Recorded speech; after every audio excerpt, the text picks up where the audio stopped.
त्या आंदोलनामध्ये इंडिया आघाडी, महाविकास आघाडी ही आतंकवादासारखी परिस्थिती या देशामध्ये निर्माण करू पाहत आहे। इंडिया आघाडी अतिरेक्यांसारखी स्थिती निर्माण करते आहे। आतंकवाद्यांना लोकशाही मार्गाने सरकारने उत्तर द्यावं। विद्यार्थी आंदोलनावर सदाभाऊ खोतांचं वादग्रस्त वक्तव्य।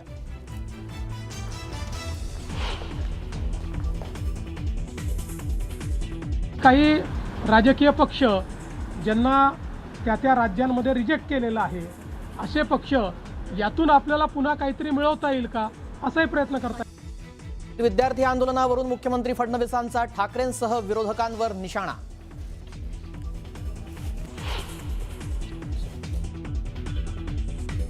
सगळे काही एका दिशेने चालणारे एका विचाराकरता तिथे आलेले नाही आहेत। हौशे नौशे गौशे देखील आपापला अजेंडा पूर्ण करण्याचा प्रयत्न करतायत आणि काही राजकीय पक्ष दिल्लीतील विद्यार्थ्यांच्या आंदोलनावरून मुख्यमंत्र्यांची विरोधकांवर सडकून टीका।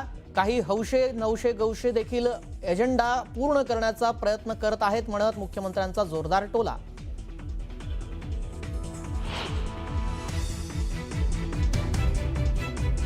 केंद्रीय मंत्री जे.पी. नड्डांनी घेतली जखमी आंदोलक विद्यार्थ्यांची भेट। आरएमएल रुग्णालयामध्ये जाऊन जखमींची केली विचारपूस।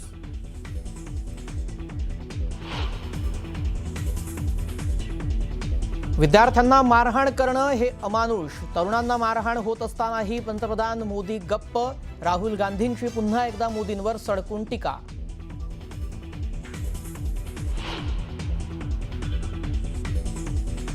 विरोधी पक्षनेते राहुल गांधींनी आरएमएल रुग्णालयात जाऊन घेतली जखमींची भेट। आंदोलक विद्यार्थ्यांची केली विचारपूस।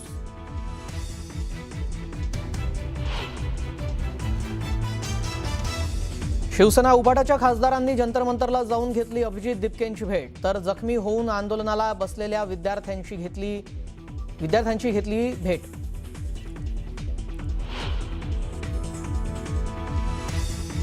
सरकार मानसिक रुग्ण झालाय। दिल्लीतील आंदोलनावरून राज ठाकरे यांची सरकारवर टीका।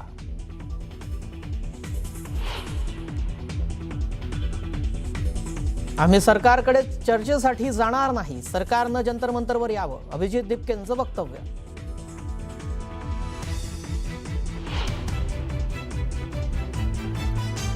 शिवसेना उभाटाची सुप्रीम कोर्टात धाव। 6 बंडखोर खासदार प्रकरणात याचिका दाखल करत लोकसभा अध्यक्षांच्या निर्णयाला आव्हान।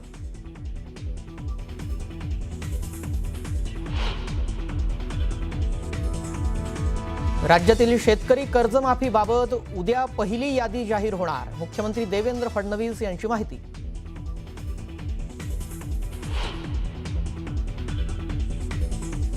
गणेश नाईक विरुद्ध एकनाथ शिंदे वाद पुन्हा चव्हाट्यावर। नवी मुंबई महापालिकेचा ठराव निलंबित करण्याचे नगरविकास विभागाचे आदेश।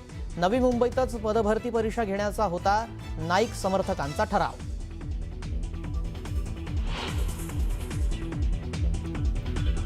नाशिकच्या दिंडोरी औद्योगिक वसाहतीत केमिकल कंपनीमध्ये स्फोटात 2 कर्मचारी जखमी।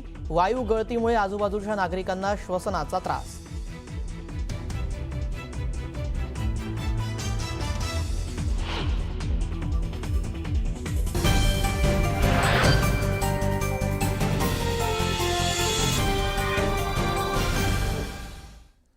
नमस्कार, मी श्रेयस पांडे। आपण पाहताय न्यूज 18 मराठी, आवाज महाराष्ट्राचा। आता बातम्या सविस्तररित्या पाहूयात। नाशिकच्या दिंडोरी औद्योगिक वसाहतीमध्ये एका केमिकल कंपनीमध्ये ब्लास्ट झालाय आणि या कंपनीमध्ये झालेल्या या स्फोटमध्ये 2 कर्मचारी जखमी झाले। स्पेक्ट्रम नावाच्या या कंपनीमध्ये केमिकल ड्रमचा ब्लास्ट झाल्याचं कळतंय आणि या ब्लास्ट नंतर केमिकल वायू गळतीमुळे कंपनीसह आजूबाजूच्या नागरिकांना श्वसनाचा त्रास होतोय। अग्निशमन दल, जिल्हा प्रशासन, पोलीस अधिकारी हे घटनास्थळी दाखल झाल्याचं कळतंय। आग नियंत्रणात असली तरीही परिसरातील नागरिकांना श्वसनाचा त्रास असल्याच्या तक्रारी समोर आलेल्या आहेत। या संदर्भातली अधिक माहिती जाणून घेऊयात आमचे प्रतिनिधी लक्ष्मण घाटोळ यांच्याकडून। लक्ष्मण, किती मोठ्या परिसरामध्ये ही नेमकं वायू गळती होती आहे आणि किती लोकांना या संदर्भातल्या तक्रारी समोर आलेल्या आहेत आणि त्या संदर्भात काय उपाययोजना केल्या जात आहेत?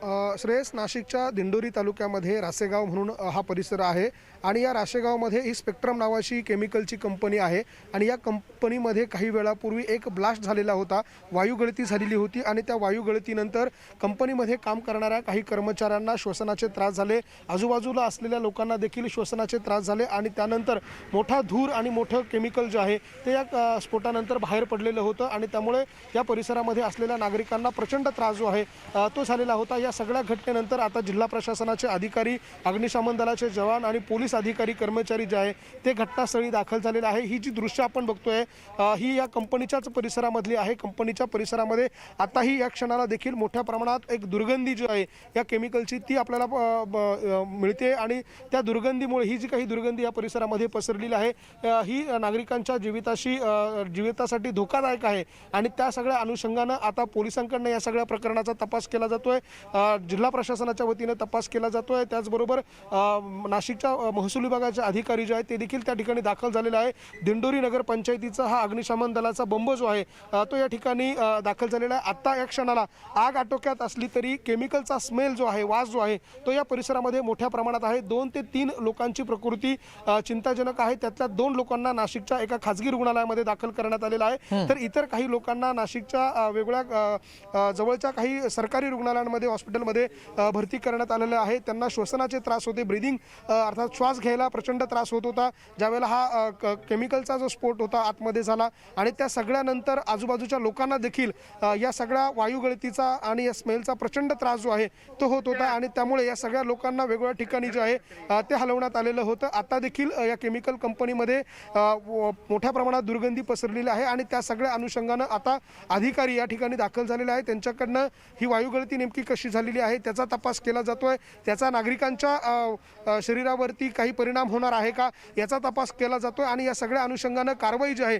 ती आता केली जाते। या कंपनीच्या परिसरातली ही सगळी दृश्य आपल्याला पाहायला मिळत आहे। मोठ्या प्रमाणात अधिकारी, पोलीस अधिकारी, कर्मचारी जे आहे ते देखील या ठिकाणी दाखल झालेले आहे आणि आता त्यांच्याकडनं ही कारवाई जी आहे ती केली जाते। आपण ही दृश्य जी बघतोय ती केमिकल कंपनीची आहे आणि त्याच केमिकल कंपनीच्या परिसरामध्ये मोठ्या प्रमाणामध्ये आता अधिकारी जे आहे ते दाखल झाले, त्यांच्याकडनं या सगळ्या प्रकारचा तपास जो आहे तो केला जातोय आणि त्याचीच ही सगळी दृश्य आपण बघतोय। हो, नक्कीच। सध्या आग नियंत्रणात आली असली तरी सध्या तिथली वायू गळतीमुळे जो श्वसनाचा त्रास होतोय तो कधीपर्यंत तिथे त्याच्यावर नियंत्रण मिळवलं जाणार ते पाहावं लागेल। तुमचा धन्यवाद लक्ष्मण, आपण दिलेल्या सविस्तर माहितीसाठी।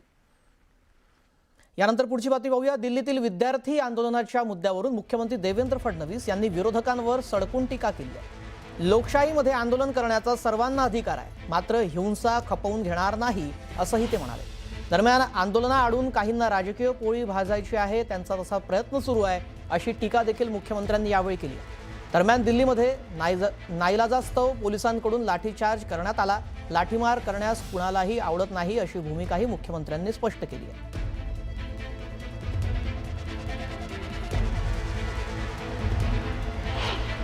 कुठल्याही सरकारला आपल्या नागरिकांवर लाठीचार्ज करणं हे कधीच आवडत नाही, पण काल आपण बघितलं असेल ज्या प्रकारची अवस्था त्या ठिकाणी होती, जर पोलिसांनी कंट्रोल घेतला नसता तर अनेक अनावश्यक अशा गोष्टी त्या ठिकाणी घडल्या असत्या।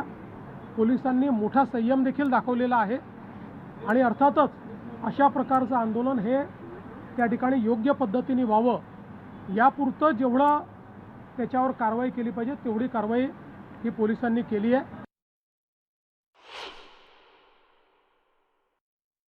लोकशाहीमध्ये आंदोलन करण्याचा अधिकार सर्वांना आहे।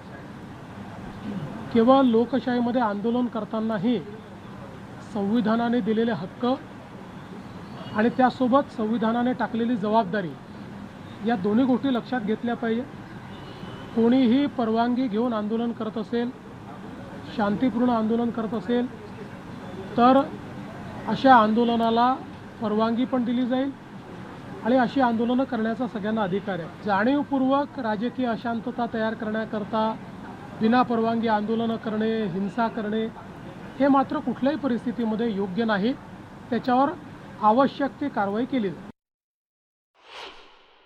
आता दिल्लीमध्ये जे आंदोलन झालं, अनेक राजकीय पक्ष त्यामध्ये आपली पोळी कशी भाजता येईल हा प्रयत्न करतायत. अनेक अशा संघटना की ज्या संघटनांचा या विषयाशी घेणं देणं नाही आहे, पण अराजकता कशी तयार करता येईल त्याचाही प्रयत्न करतायत. ज्यावेळी फेसलेस आंदोलन असतं त्यावेळी आपण दिल्लीमध्ये देखील बघितलं की कशा प्रकारे नेतृत्वहीन अशा प्रकारचं एक त्या ठिकाणी व्यवस्था आपल्याला पाहायला मिळाली. पोलिसांच्या गाड्या फोडणं असेल, गाड्या उलटवणं असेल, पोलिसांवर दगडफेक असेल, अशा अनेक गोष्टी घडल्या. दरम्यान दिल्लीतील विद्यार्थ्यांच्या या आंदोलनावरून आता राजकारण चांगलंच तापलेलं आहे. मुख्यमंत्री देवेंद्र फडणवीस यांनी याच मुद्द्यावरून आता विरोधकांवर सडकून टीका केली आहे. सोमवारी दिल्लीच्या जंतर मंतर मैदानावर विद्यार्थ्यांनी केंद्रीय शिक्षण मंत्री धर्मेंद्र प्रधान यांच्या राजीनाम्यासाठी तीव्र आंदोलन केलं. या आंदोलनामध्ये पोलिसांनी लाठीचार्ज आणि अश्रुधुरांच्या नळकांड्या फोडल्या. आता या आंदोलनाचे महाराष्ट्रातही राजकीय पडसाद उमटले. याच मुद्द्यावरून विरोधकांनी सत्ताधाऱ्यांवर टीकेची राळ उडवली, तर मुख्यमंत्री फडणवीसांनी विरोधकांवर बोचरी टीका केली. याचा अर्थ असा आहे की सगळे काही एका दिशेने चालणारे, एका विचाराकरता तिथे आलेले नाही आहेत. हौशे नवशे गौशे देखील आपापला अजेंडा पूर्ण करण्याचा प्रयत्न करतायत. आणि काही राजकीय पक्ष ज्यांना त्या त्या राज्यांमध्ये रिजेक्ट केलेलं आहे, असे पक्ष यातून आपल्याला पुन्हा काहीतरी मिळवता येईल का असाही प्रयत्न करतात.